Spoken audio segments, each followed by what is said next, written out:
नाम है Golgi complex. उसमें हम टर्म डिस्कस करेंगे गोल्जी ऑपरेटस की, गोल्जी बॉडीज़ की और डिक्टाइसोम की। बेसिकली जिस तरह अभी हमने पीछे डिस्कस किए कुछ topics like endoplasmic reticulum, ribosomes, इसी तरीके से जो यूकैरियोटिक सेल्स हैं उनके अंदर एक और बहुत ही इम्पोर्टेंट साइटोप्लाज्मिक ऑर्गेनेल मौजूद होता है जिसको हम बोलते हैं गोल्जी कॉम्प्लेक्स।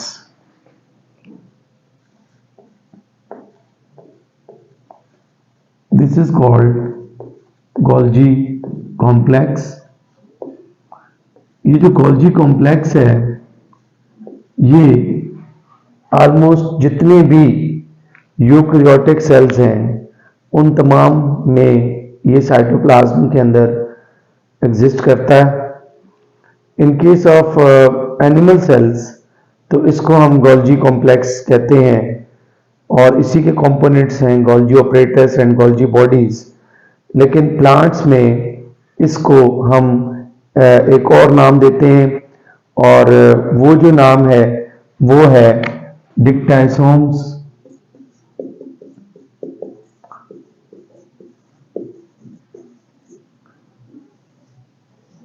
डिक्टाइसोम्स एक्चुअली इसकी वजह जो है वो इसका डिस्कवरर है। Basically there was a scientist whose name was Camillo Golgi.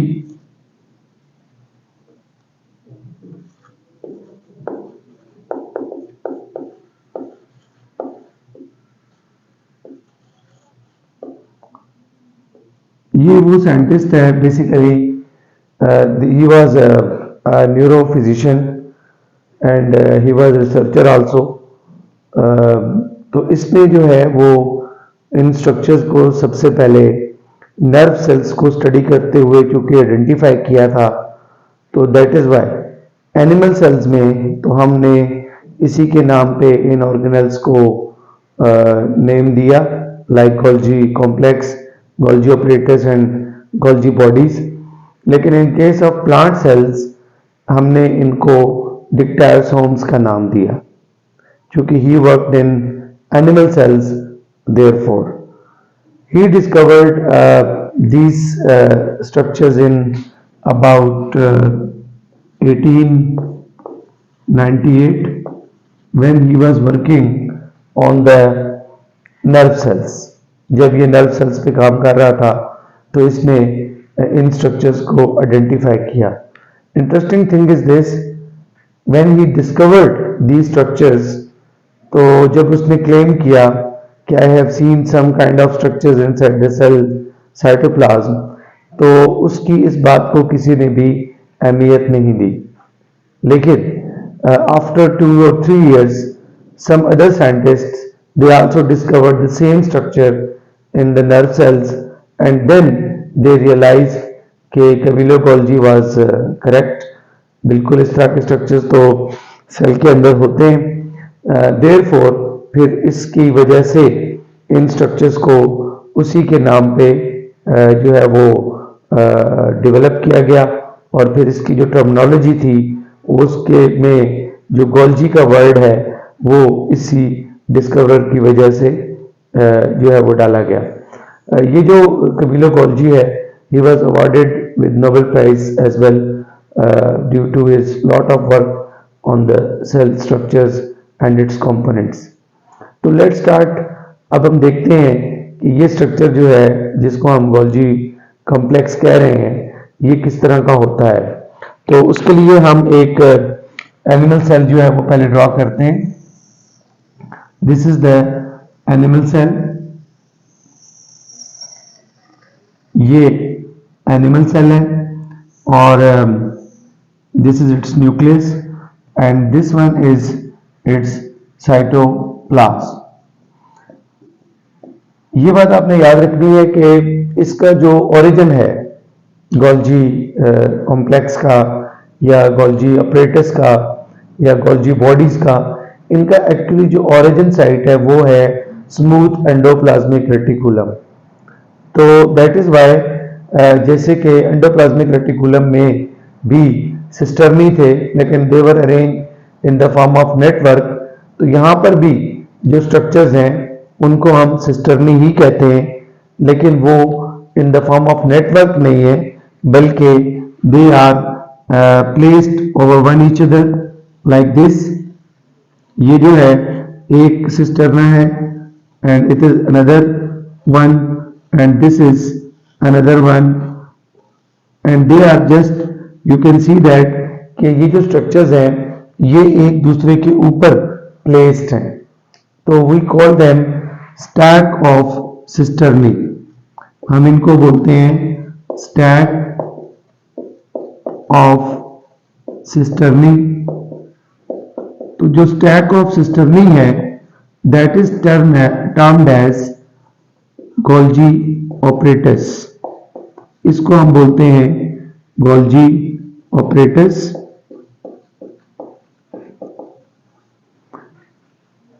ये जो स्ट्रक्चर है that is stack of cisternae, that is called as Golgi apparatus. अब अगर इसमें हम देखें तो एक जो सिस्टर्नी होता है उसकी टू फेस होते हैं। One face is toward nucleus and the other face is toward the cell membrane. तो इसलिए हम इसकी इस साइड को जो कि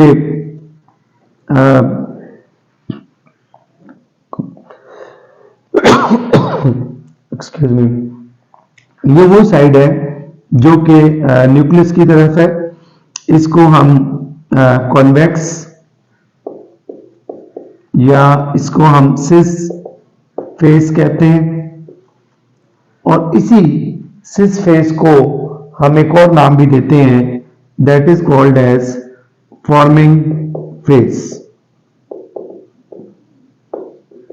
क्योंकि इसी तरफ से इसकी जो सिंथेसिस है वो हो रही होती है from the smooth endoplasmic reticulum, whereas जो इसकी ऑपोजिट साइड है दिस वन,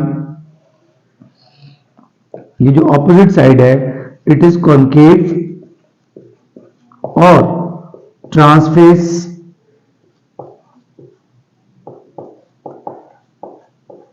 और इसको हम एक और नाम देते हैं मैच्योरिंग फेस।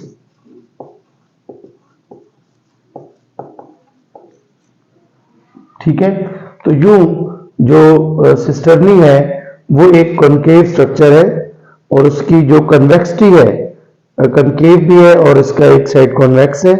तो जो इसका कॉन्वेक्स साइड है दैट इज टुवर्ड न्यूक्लियस, इसको हम सिस कह रहे हैं क्योंकि वो न्यूक्लियस की तरफ है, और इसी को हम फॉर्मिंग फेस भी कह रहे हैं क्योंकि यहीं से छोटे छोटे वेसिकल्स गोल्जी जो है वो स्मूथ एंडोप्लाज्मिक रेटिकुलम वहां से बन कर आते हैं और वो इसमें एड अप हो रहे होते हैं, यहाँ से इसकी सिंथेसिस हो रही होती है। ऑन द अदर हैंड जो कनकेव पार्ट होता है वो जो है that is away from the nucleus toward the cell membrane, तो उसको हम बोलते हैं ट्रांस फेस या उसको हम बोलते हैं कनकेव फेस या उसको हम बोलते हैं मैच्योरिंग फेस, क्योंकि इस साइड से इसके जो है वो छोटे वेसिकल्स जिनको हम बोलते हैं गोल्जी बॉडीज वो बन कर बर्ड ऑफ हो रहे होते हैं और they are going to be released into the cytoplasm.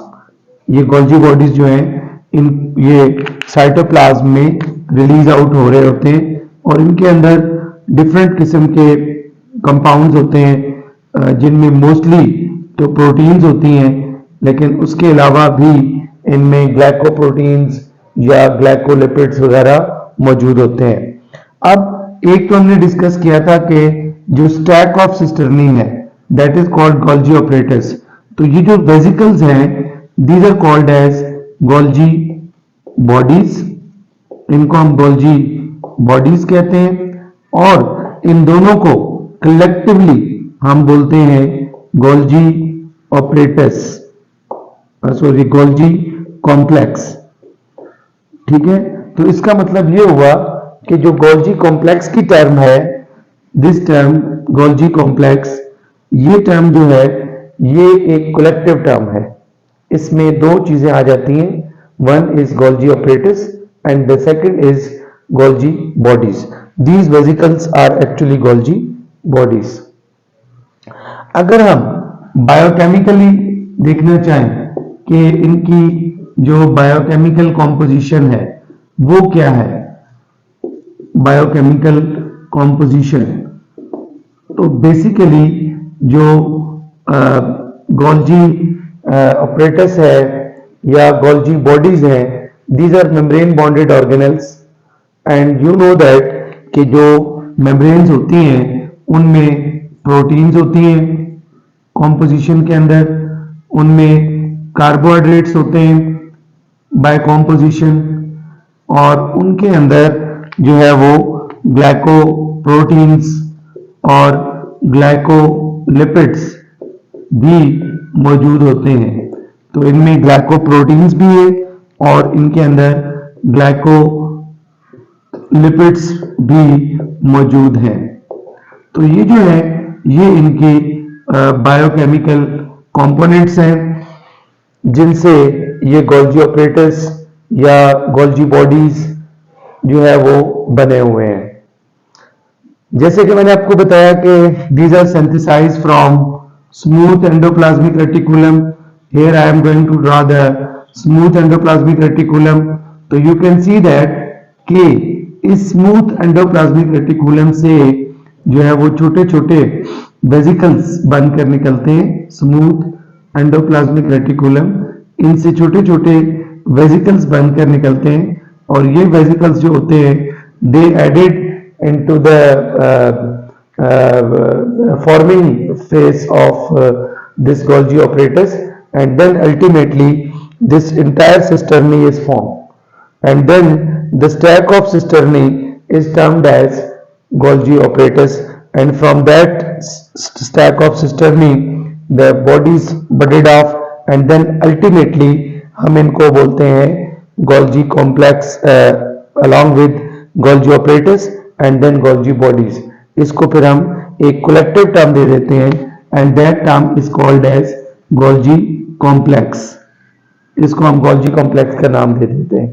तो ये जो है ये इसका इंटरनल इसका जो स्ट्रक्चर और इसकी जो बायोकेमिकल कॉम्पोजिशन है ये Golgi apparatus की या Golgi complex की। अब हम देखें तो इनका बेसिकली सेल के अंदर रोल क्या है। तो they perform a very important role inside the cell. ठीक है, एक तो जितने भी सिक्रीटरी सेल्स होते हैं या जितने भी ऐसे टिश्यूज या ऐसे ऑर्गन्स जिनका काम जो है वो सिक्रीशंस होती हैं, जैसे स्पेशली हमारे जो ग्लैंड्स हैं, एंडोक्राइन ग्लैंड्स हैं या एक्सोक्राइन ग्लैंड्स हैं जो कि सिक्रीशंस प्रोड्यूस करते हैं, लाइक स्लाइवरी ग्लैंड्स हैं माउथ में, पैंक्रियाटिक ग्लैंड है बिलो द स्टमक, लिवर के अंदर सेल्स हैं जो कि मुख्तलिफ किस्म की सिक्रीशंस जो है वो प्रोड्यूस करते हैं। तो जितनी भी सिक्रीशन से रिलेटेड सेल्स हैं या सिक्रीशन से रिलेटेड ऑर्गन्स हैं, they have abundant type of these structures which are called as Golgi complex. तो गोल्जी कॉम्प्लेक्स जो है they are related to the cellular secretions. Cellular secretions के साथ सेलुलर सिक्रीशंस जो हैं वो they are controlled by the Golgi apparatus. For example in case of pancreas, ठीक है, pancreas and then salivary glands. तो ये सारे जितने भी स्ट्रक्चर्स होते हैं इनके जो सेल्स होते हैं they are rich with Golgi complex और ऑपरेटस। इसके अलावा जो गोल्जी कॉम्प्लेक्स या गोल्जी ऑपरेटस होते हैं they are involve in the modification of proteins and lipids by transforming them into glycoproteins और ग्लाइकोलिपिड्स। तो एक बाकायदा प्रोसेस है which is called as glycosidation, ठीक है, जिसमें बेसिकली क्या होता है कि जो प्रोटीन्स होती हैं these are transformed into glycoproteins, ये ग्लाइकोप्रोटीन्स में ट्रांसफॉर्म होती हैं, और जो लिपिड्स होते हैं they are transform into glycolipids. Actually ये जो ग्लाइकोसाइडेशन का प्रोसेस है, इसमें ग्लूकोज और प्रोटीन्स के साथ जो है वो ऐड होता है कार्बोहाइड्रेट। दैट इज वाई इसमें जो स्ट्रक्चर फिर बनते हैं वो ग्लाइकोप्रोटीन बनते हैं, या फिर अगर वो लिपिड्स हैं तो वो ग्लाइकोलिपिड्स बनते हैं। इसके अलावा इनका एक बहुत इंपॉर्टेंट रोल जो है वो ये भी है कि ये ट्रांसपोर्ट करती हैं, स्पेशली जो एंजाइम्स होते हैं, जो प्रोटीन्स होती हैं डिफरेंट काइंड्स की, उनकी जो ट्रांसपोर्टेशन है from one part of cell to another और from one cell to another cell, तो उसमें भी दीज आर इन्वॉल्व। तो ट्रांसपोर्टेशन जो है उसमें भी ये इन्वॉल्व है, स्पेशली ट्रांसपोर्टेशन ऑफ एंजाइम्स, तो उसमें भी इनका बहुत इंपॉर्टेंट रोल है। इसके अलावा कुछ साइटोप्लाज्मिक ऑर्गेनेल्स हैं, like lysosomes, like peroxisomes, like glyoxysomes, that we will discuss in detail. ये जो organelles हैं, these are also produced from Golgi apparatus. Actually these are all Golgi bodies, but they are different from one another due to their metabolic role, due to their enzymes which they enclosed. तो that is Y इनके पे different names हैं। इनका एक role जो है Golgi apparatus का, वो प्लांट सेल्स में, क्योंकि प्लांट सेल्स में इसको हम डिक्टासोम्स कहते हैं, तो वहां पे इसका जो रोल है वो है फॉर्मेशन ऑफ फ्रैग्मोप्लास्ट, फॉर्मेशन ऑफ फ्रैग्मोप्लास्ट। फ्रैग्मोप्लास्ट एक ऐसा स्ट्रक्चर होता है जो एक्चुअली प्लांट सेल्स में उस वक्त बनता है जब प्लांट सेल्स डिवाइड हो रहे होते हैं, और फिर जो सेल वॉल होती है सेल के अंदर between the cells of two plant cells, जो सेल वॉल की जो सिंथेसिस है that is controlled by this phragmoplast. ये फ्रैग्मोप्लास्ट जो है ये सेल वॉल की जो सिंथेसिस है उसमें ये इंपॉर्टेंट रोल प्ले करता है। That I have discussed in the lecture of cell wall also, कि cell wall is secreted by protoplasm. तो कैसे कि प्रोटोप्लाज्म के जो है वो ये कंपोनेंट है गोल्जी ऑपरेटस। तो ये जो गोल्जी ऑपरेटस हैं they secretes some kinds of vesicles, और वो वेसिकल्स जो होते हैं they ultimately form a structure in the plant cell जिसको बोलते हैं फ्रैग्मोप्लास्ट। और उस फ्रैग्मोप्लास्ट के अंदर फिर ऐसे मॉलिक्यूल्स होते हैं जो later on primary cell wall को सिंथेसाइज करते हैं, and then secondary cell wall जो है वो भी सिंथेसाइज हो जाती है। तो अल्टीमेटली हम ये कहते हैं कि जो सेल वॉल की सिंथेसिस है that is carried out with the help of this phragmoplast, and this phragmoplast is produced by this Golgi apparatus और Golgi complex. So this is all about Golgi apparatus और Golgi complex. Then हम इसके बाद जो है next lecture में इन तमाम जो वेसिकल्स हैं उनके बारे में हम डिस्कस करेंगे कि वो किस तरह बनते हैं और उनका फिर सेल में क्या रोल है। आई होप सो कि आपको ये लेक्चर जो है ये बहुत क्लियर हो गया होगा और इसमें आपको किसी किस्म का कोई डाउट नहीं होगा।